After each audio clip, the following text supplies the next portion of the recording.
Hello guys, thanks for watching my video. These days we are doing a lesson, Landscape of the Soul by Nathalie Truroy. I had discussed in previous video figurative painting, Chinese painting, what is illusionistic likeness and conceptual space. Conceptual space is mental space, and when we talk about Chinese painting, we will talk about Shen Shui also. Without Shen Shui, the discussion on Chinese painting is incomplete. Now, what is Shen Shui?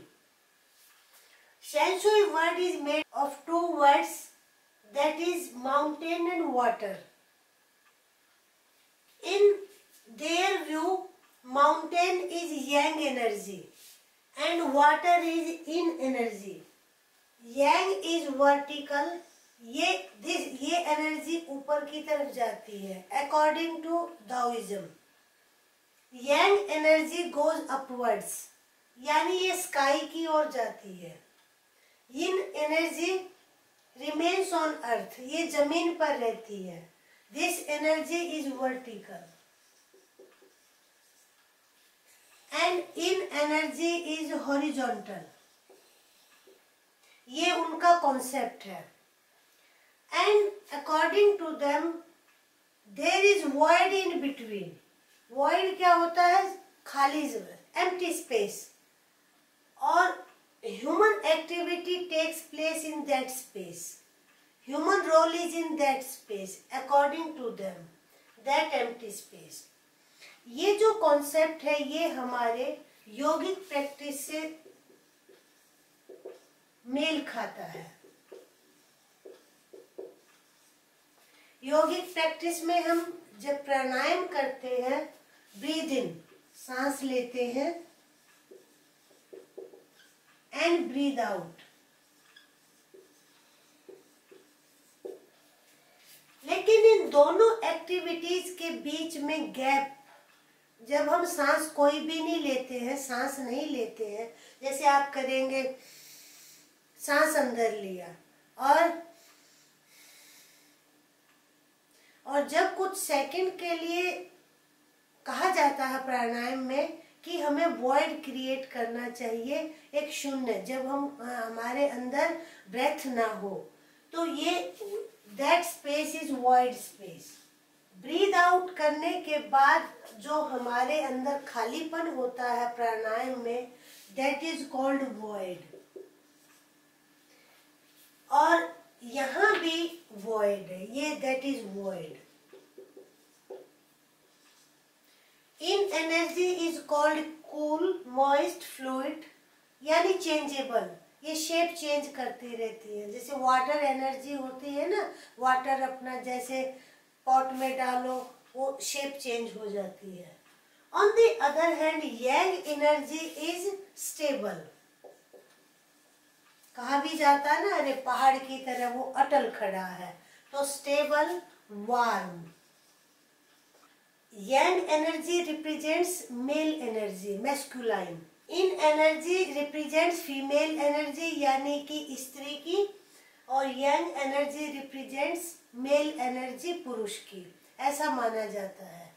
और दाओइज्म के according इन दोनों energy के interaction के बिना कोई भी काम संभव नहीं है. तो ये है कंसेप्ट शेन शुई. अब आप इस पेंटिंग में देखिए, माउंटेन मिलेगा, वाटर मिलेगा, और जो ये वाइट स्पेस है बीच में, दिस इज कॉल्ड वॉइड. ये वॉइड कहा जाता है. और ऐसा कहा गया है कि इन दोनों के बीच में स्काई और earth, human being is communication between sky and earth. ये ऐसा उनका कॉन्सेप्ट है. तो दैट इज शेन शुई. ये आपके एग्जाम में आ सकता है, तो ये आपको बातें याद रखनी पड़ेंगी. Mountain, water, yang, yin, that is energy, stable, warm, and this one cool, moist, fluid. What is void?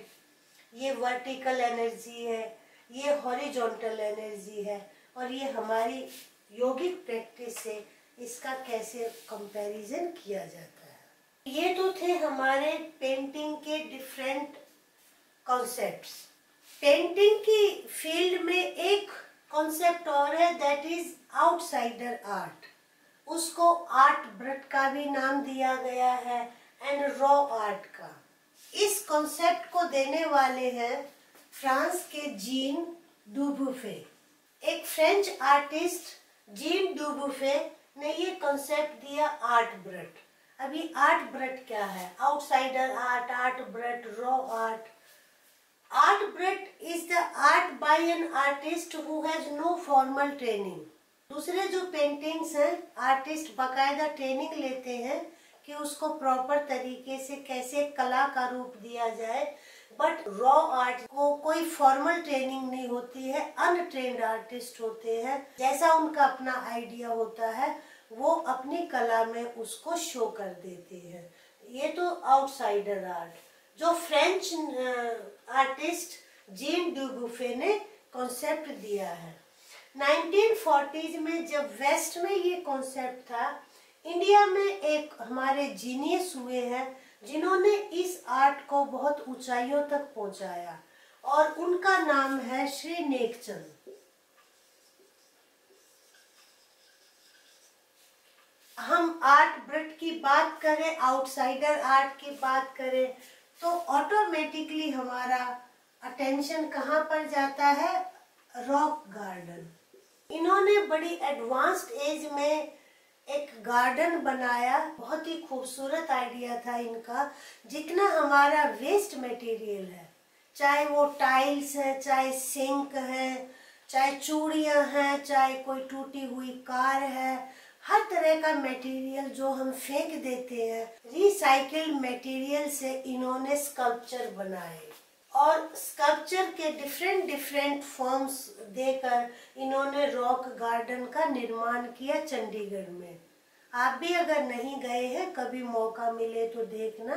कुछ इमेजेस दिखा रही हूँ, और ये आप देखिए कि कैसे टूटी हुई टाइल से कुछ सिंक के पीस लगे हुए हैं, चूड़ियाँ लगी हुई है। इन्होंने कैसे एक तरीके से पैराडाइज का निर्माण किया, पैराडाइज बना दिया रॉक गार्डन को। और इनकी इस कला के लिए इंटरनेशनल लेवल पे भी इनको बहुत सम्मान मिला। यूनेस्को ने भी इनको ऑनर किया। इनके इंटरैक्टिव शो हुए बहुत सारी कंट्रीज में, जैसे बेल्जियम में, स्विट्जरलैंड में, फ्रांस में। तो इनको काफी सम्मान मिला इस काम के लिए। और नेकचंद जी का कहना है कि जब लोग आते हैं मेरे गार्डन में और वो एंजॉय करते हैं तो मुझे बहुत अच्छा लगता है। बिना कोई प्रशिक्षण लिए एक कला का बेहतरीन प्रदर्शन है रॉक गार्डन इन चंडीगढ़। तो ये आर्ट के हमने डिफरेंट फॉर्म्स देखे। ये एग्जाम के लिए हमें तैयार करना होगा। आपको एडवाइस दूंगी कि लेसन में बहुत बारीकी से एक्सप्लेनेशन की ज़रूरत नहीं है। आप 4 क्वेश्चंस भी कर लेंगे इसमें अच्छी तरह, तो कोई भी क्वेश्चन आएगा आपके एग्जाम में वो आप उसको हैंडल कर सकते हैं। वो इम्पोर्टेंट क्वेश्चन मैंने अपलोड कर दिए हैं और आप नीचे लिंक पर क्लिक कर सकते हैं। I hope you comprehend the concepts, like the video, and बंद करने से पहले लाइक करें, सब्सक्राइब करें चैनल को, अपने फ्रेंड्स के साथ शेयर करें। Okay, thank you.